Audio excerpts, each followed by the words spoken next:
रामकृष्ण हरी. चला ऐकूयात ज्ञानेश्वरीचं एक पान. आज आपण ऐकणार आहोत ज्ञानेश्वर महाराजांच्या ज्ञानेश्वरीमध्ये 160 ते 170 पर्यंतचे ओळ या पानामध्ये. जे धावतया कर्माची लानी, नैष्कर्म्य बोधाची खानी, जे भुकेली आधनी साधनांची.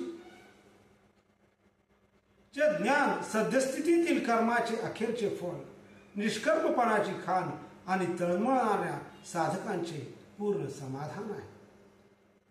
जेथ प्रवृत्ती पांगुळी झाली, तर्काची दिठी गेली, जेने इंद्रिये विसरली विषय सांगू. जे ज्ञान मिळाले असता प्रवृत्ती पांगळी होती, काही करावसे वाटत नाही, तर्काची दृष्टी जाते, ज्याच्या योगाने विषयाच्या आसक्तीला इंद्रिये विसरून जातात. मनाचे मनपण गेले, जेथ बोलाचे बोलके पण ठेले, जे माझी सापडले ज्ञेय दिसे. मनाचे मनपण संपते, जेथे बोलाचा बोलकेपणा बंद पडतो, ज्याच्या जाणाव्याची वस्तू ब्रह्म प्रत्यक्ष सापडते. जेथ वैराग्याचा पांगू फिटे, विवेकाचाही सोसू तुटे, जेथ न पाहता सहज भेटे आपण पे. जेथे वैराग्याचे दारिद्र्य नाश होते, विवेकाचा हवरेपणा संपतो, जेथे डोळ्यांना न पाहता आपले स्वरूप सहजच ब्रह्मरूपाने प्रत्यक्ष दिसते. ते ज्ञान पैगाबरवे, जरी मनी आथी आणावे, तरी संताया भजावे सर्वस्वेसी. अर्जुना, असे अत्यंत उत्तम असे ज्ञान जर प्राप्त करून घ्यावायचे असेल, मनात आणायचे असेल, त्याच्या मनात अनुभव यावा असे वाटत असेल, तर या शब्दज्ञानी संतांची सर्व भावे सेवा करा. जे ज्ञानाचा कुरठा, जेथ सेवा हा दारवंठा, तो स्वाधीन करी सुभटा वेळ बोनी. ते संत म्हणजे साक्षात ज्ञानालय आहे, त्यांची सेवा हा त्या घरचा उंबरठा आहे. अर्जुना, तू सेवा करून संतांना आपलेसे कर.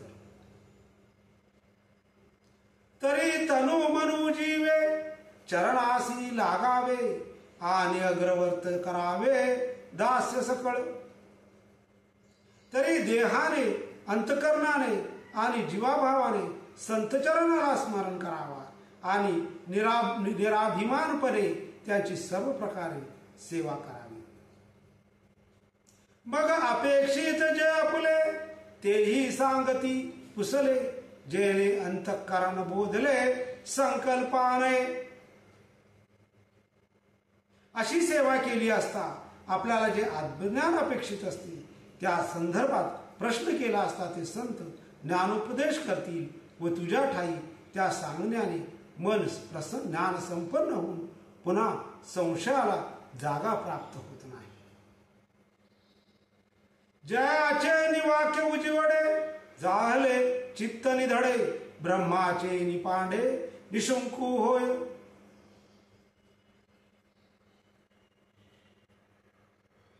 आणि त्याच्या उपदेशरूपी प्रकाशाने मन निर्भय होऊन अंतःकरण ब्रह्माप्रमाणे शंकारहित होते.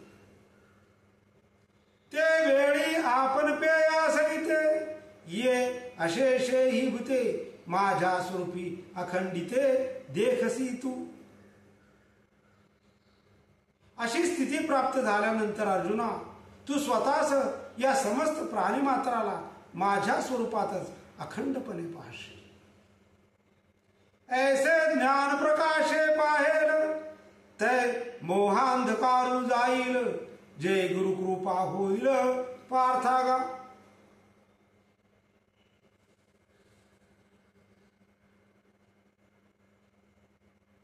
अरे पार्था, ज्यावेळी गुरुकृपा होईल त्यावेळी असे ज्ञान अद्वैत प्रकाशाने उदयास येईल आणि अज्ञानरूपी अहंकार सहजपणे नष्ट होईल. आजचं वाचन आणि ऐकणं इथेच थांबू. उद्या ऐकूया त्या पुढचं पाठ. रामकृष्ण.